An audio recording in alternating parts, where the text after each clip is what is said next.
Bismillahirrahmanirrahim, starting with the name of Allah, the merciful, the beneficent. I hope you are all fine and pray for your good health.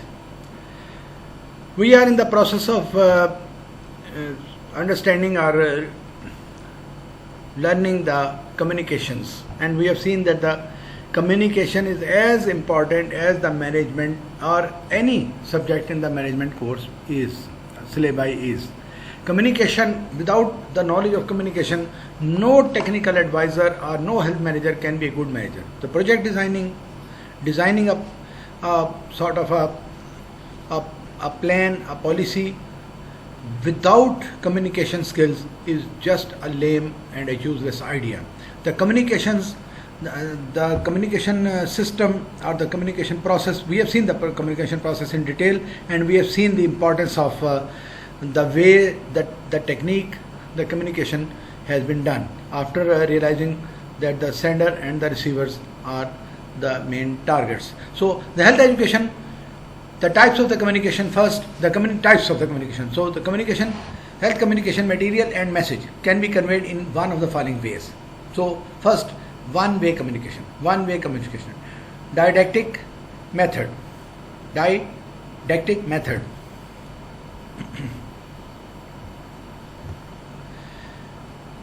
The didactic method means educational, instructive, informative teaching method in which the knowledge is imparted one way, in only one way, to the individuals, to the groups, or to the community. That may be through radio, television, publication, even the class, if the participants or the audience or the receivers are not allowed to participate, then it's a one way or the didactic method. Then is the flow of communication is one way from the communicator to the audience. Another example, familiar example, is the lecture method in the classrooms. Sometimes the teachers come, they just tell, narrate, describe what they want to tell their students and leave without asking them whether they learn it or not, whether they understand it or not. Just go on talking and convey the message and leave. So the drawbacks of the didactic methods are, we can easily understand the knowledge is imposed first. It may be for 2 hours, it may be for 3 hours, the lecture may be for 1 hour. How much time they need, how much time they think is logical, they will continue to teach without realizing that whether it's useful or not, whether it will give some definitive result or not. They will continue on imposing the knowledge. One. Second is the learning is authoritative. Somebody is forced to learn. Particularly in the classroom, somebody is not interested, still he or she is forced to learn. Little audience participation. Sometimes the audience are not invited to participate. They are just asked to listen and to maybe just like a political gathering of some political leader or a political meeting of somebody, but nobody is allowed to participate. So no feedback. Sometimes there is no feedback. It's one-way communication only. Somebody coming, conveying and leaving. Does not influence the human behavior. Most of the time there is no change in health behavior of any human being or of any community or of any society. It will not be useless to say that it brings no result. Sometimes it brings no result. Most of the time, maybe sometimes it's effective, but sometimes it does not produce any result. Then is obviously two-way communication, the Socratic method. The Socratic method is the two-way method of communication in which both the communicator and the audience take part. Both have got equal importance, both listen to each other, both understand each other's point of view, discuss and then reach some conclusion, and then they realize the communication should be, in which language, which way, which style, which time the communication can be done, and at that time both the participants, they take equal part. This method involves discussion and conversion of the health educators with the public, resulting in interchange of the knowledge between the two or more persons. The learner becomes familiarized with the material conveyed to him and can express his opinion and seek clarification about it. Clinician, patient interaction. Obviously, the patient asks about the medicine, asks about the prescriptions, asks about the laboratory test, about the X-ray, ultrasonography. Whatever he has been advised, if it's a two-way communication, then the patient feels comfortable and patient follows and patient asks the question concerned with him. That is why those doctors, those physicians, those consultants who give time to the patient, ask the patient, they are successful. Those, the best practicing doctors in the town are those who actually give time to the patient. And now, for the coming times, as I previously told you in my different talks, that whosoever will examine the patient will give some time to the patient, will listen to him and will save some time for communication of the health message. Otherwise, it's a useless idea. So health talks should be done. The audience may raise questions and add their own information, ideas and opinions to the subject. They may tell their own problem. They may tell the problem they may face following that advice of the doctor. So all those things will be in the mind of the doctor, and those will be in the mind of the patients as well. So that will be a wonderful idea. The process of learning is active, democratic. It is more likely to influence behavior than one-way communication. So two-way communication, being a democratic process, will be helpful in changing the behavior of the audience or of the receivers. Then third one was the one-way didactic, then second was the Socratic or the two-way, and third is the verbal communication. So verbal communication, the traditional way of communication has been by word of mouth, as maybe imam mosque, maybe a lecturer, maybe a teacher, maybe anybody. The advent of the written and the printed matter are of comparatively recent origin. Previously, the kings, the leaders, the political leaders, they used to talk and they convey the message. So direct verbal communication by words of mouth may be loaded with hidden meaning. It is persuasive.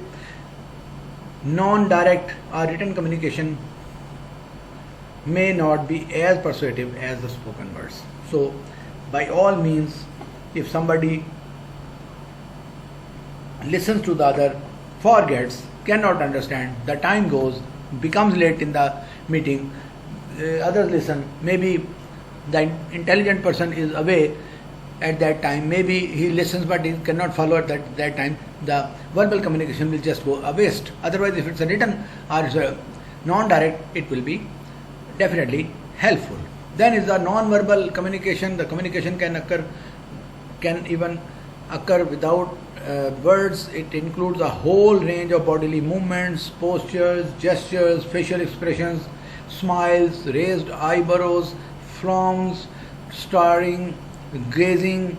Silence is non-verbal communication. So is a non-verbal communication. Somebody conveys the message through actions, through performances, through styles, and sometimes somebody has got tics, the irresistible habits of somebody repeatedly moving eyebrows, somebody repeatedly moving the eyelids, somebody repeatedly moving the the nose. So those are tics. So somebody using the tics to convey the message, but those are again not very much helpful. It can speak louder than the words, but still the actions can be helpful. Formal and informal communication. The communication has been classified into formal. Obviously follows the lines of authority. The senior talks to the junior. The definitive way is there. The class has been invited. The teacher and student are there. The people, the juniors of some health department, they are called before the senior, and the message is there. So those are just a formal type of communication. Then the informal, grapevine communication, informal, non-coherent, step ladder type of organotype, not following the organogram or not following the hierarchy of the senior and junior, just calling people, informal network, gossips, circles exist in all the organizations.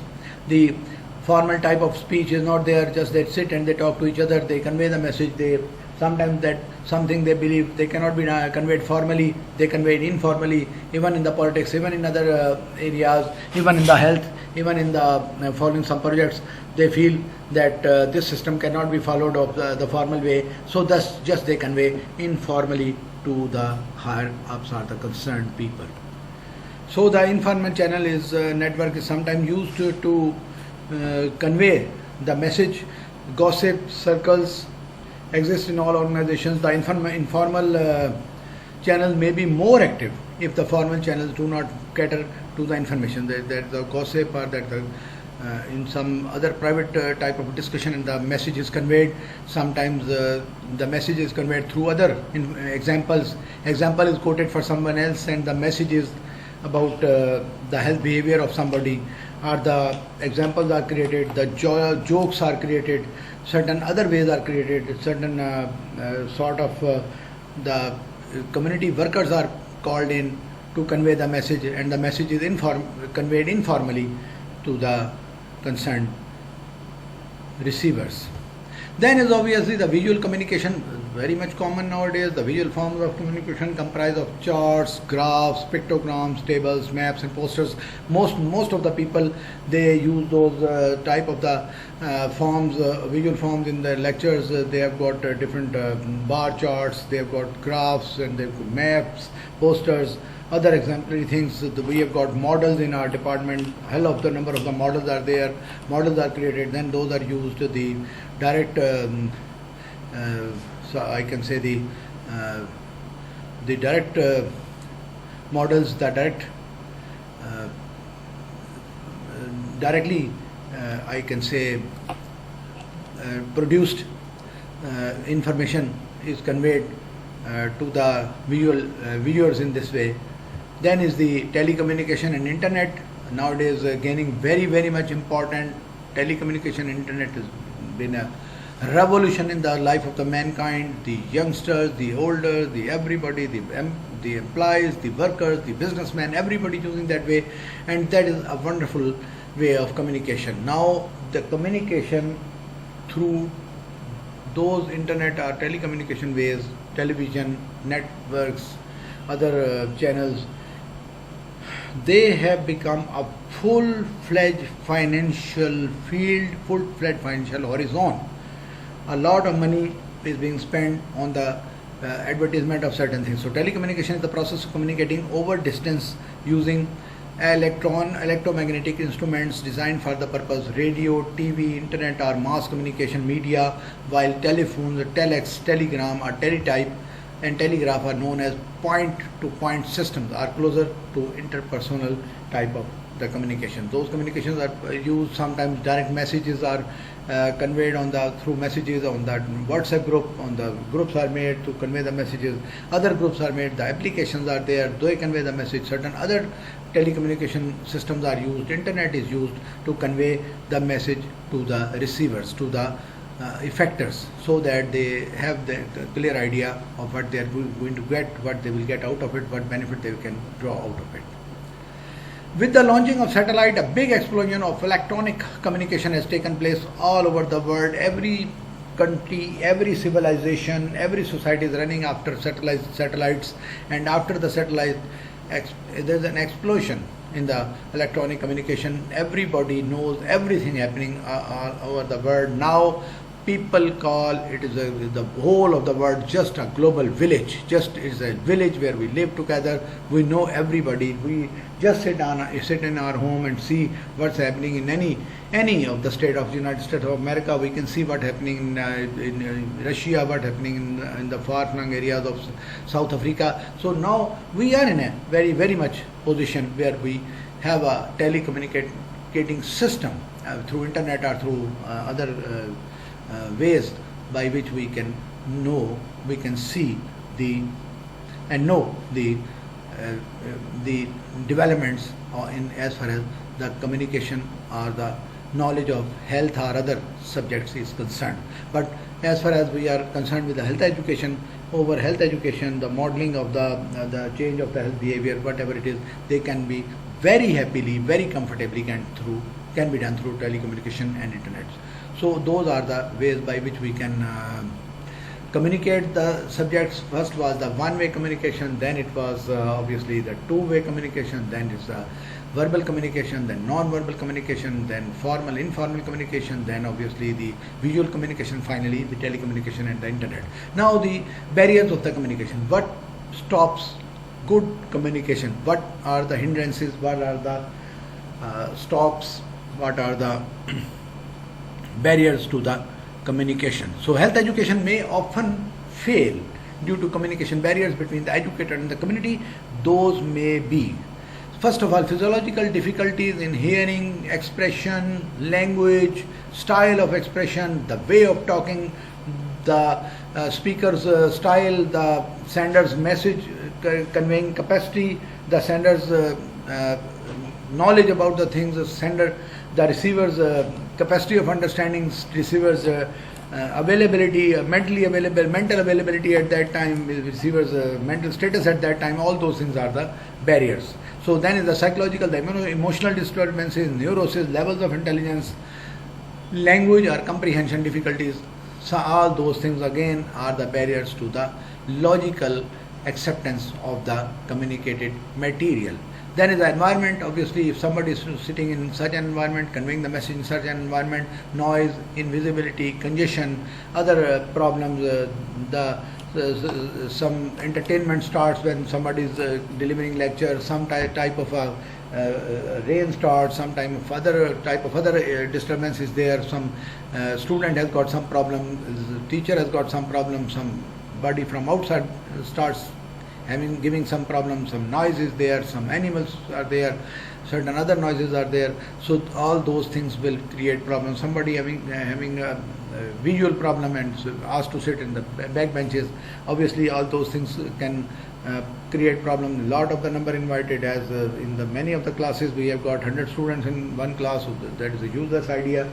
All those things can hinder, can stop, can act as the barrier to the communication. Then the cultural, obviously cultural barriers are there. First was the physiological, then psychological, environmental, now cultural illiteracy, levels of knowledge and understanding, customs, beliefs, religion, attitudes, and economic and social class differences, language variations, cultural difficulties between the foreigners and the nationals, between the urban and the rural. All those things unfortunately hinder, stop, or affect the good quality process of communication, good quality communication through those ways which we have just seen. So even when health services are good enough, readily available, the social and cultural barriers can present serious problems. Social and cultural barriers are very, very much important. First of all, whenever somebody is in the communication, I have already told you, when somebody is in the communication, he or she has to realize, first of all has to analyze, has to see, give them a chance to see that whether it is not contrasting with their cultural ethics, it's not contrasting with their social ethics, it's not contrasting with their habits, personal habits, it's not contrasting with their religion. All those things are the barriers. If we start telling somebody the family planning ways and those are contrasting with their religion, they will not accept it. So we have to see many things. We have to see their cultural ethics, we have to see their social ethics, we have to see their social status. Then we can see their educational status, their mental capability. Unless and until we remove all those barriers, we cannot be successful. So to the achievement of the health behavior change, those problems can act as the barriers. So these barriers should be identified and removed. We continue with the health education, health communication, which is our important subject, and obviously the communication for the health, better health. Next time, stay blessed. Goodbye.